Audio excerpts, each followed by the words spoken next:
It is the biggest economic project in Kentucky history, and for the first time ever, WDRB is taking you inside. Dalton Godby was granted access at one of two BlueOval SK battery plants to reveal what it means for the future of the EV industry. It's a story you'll only see on WDRB. Got to ask you this question. Do you drive an electric vehicle? I do not. Okay.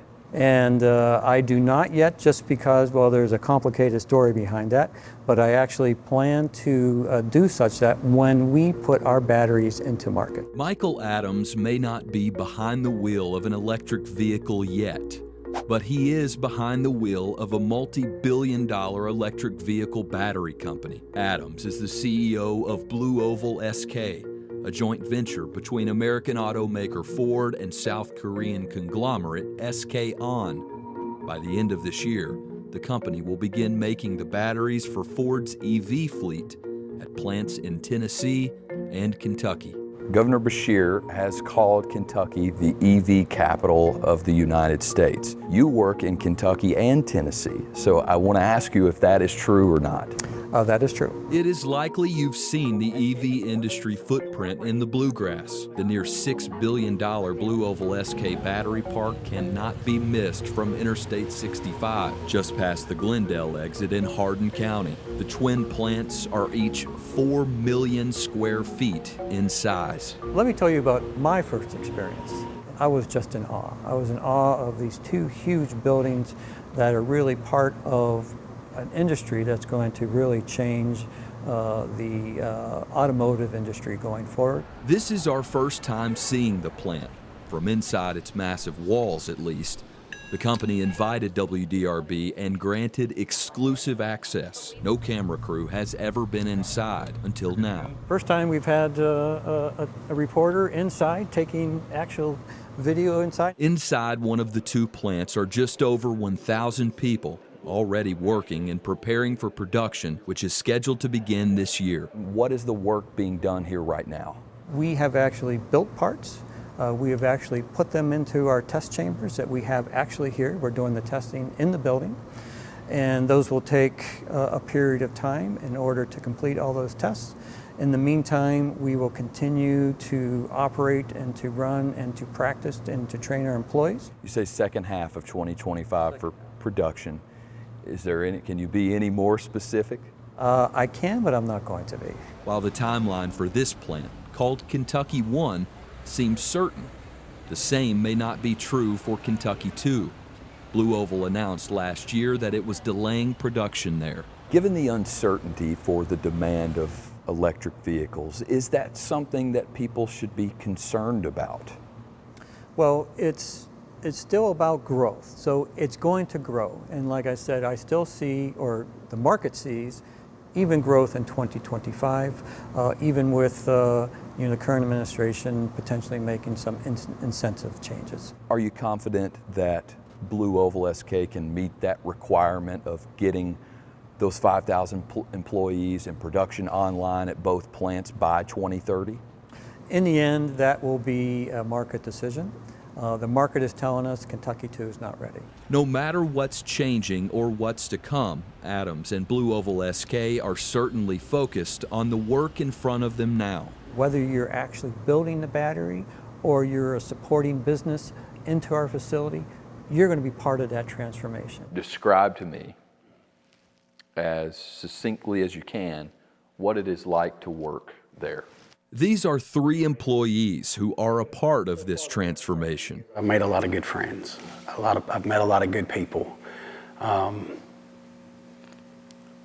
Honestly, if it wasn't for that, I don't know if I'd still be there. Chad Johnson, Amber LeVay, and Robert Collette work in different departments at the plant, but they share a belief that is the same. Something needs to change.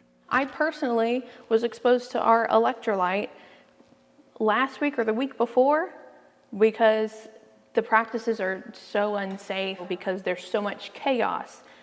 Management can only tell us what their boss tells them, and they only know what their boss tells them, and so on and so forth. We came back from Christmas break, and the smell of mold was just making people sick. There's 2 people in my department that went to ER over it. BlueOval employees have filed a plethora of safety complaints, and the state has launched a dozen investigations at the plant. Those inspections found just 1 violation against the general contractor for the project, Barton Mallow. The $6,700 fine is being contested, and the case remains open. I wanted to give you the opportunity to appropriately respond to those concerns about safety in the workplace at BlueOval. We talk to our employees, and we don't want to be out, addressing every claim that goes forward. What we like to do is we like to speak about facts. So, for instance, we've had 23 OSHA complaints. We've had 0 violations. And those are the types of facts that we like to mention. Safety is the #1 priority, the company says. New hires complete 7 weeks of training and progress through 4 safety levels, from full supervision to training others. Every job is reviewed by safety engineers to ensure proper procedures and protective gear are in place. Nonetheless, What's the solution? union talks have already begun. Personally, I think taking control of it to some degree, right? What is BlueOval's stance on unionization? We are a startup company, and we're just in the process of building parts.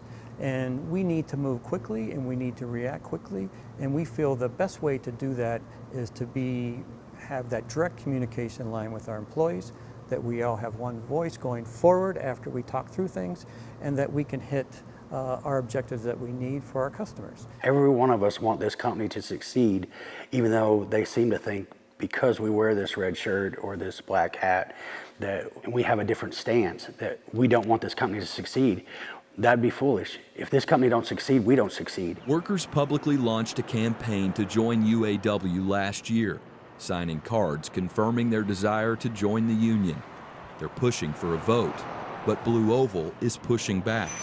On our visit, we saw employees wearing badges calling for a no vote, and these flyers were dished out at the plant, alleging a connection between unionized plants and safety issues. Do you believe that there will be a union vote at some point? Absolutely.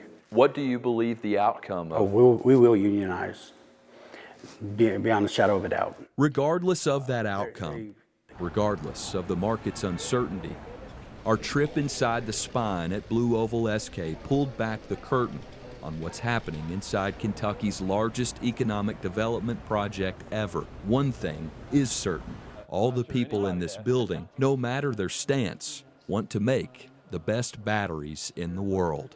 With photojournalist Brian Manuel, Dalton Godby, WDRB News.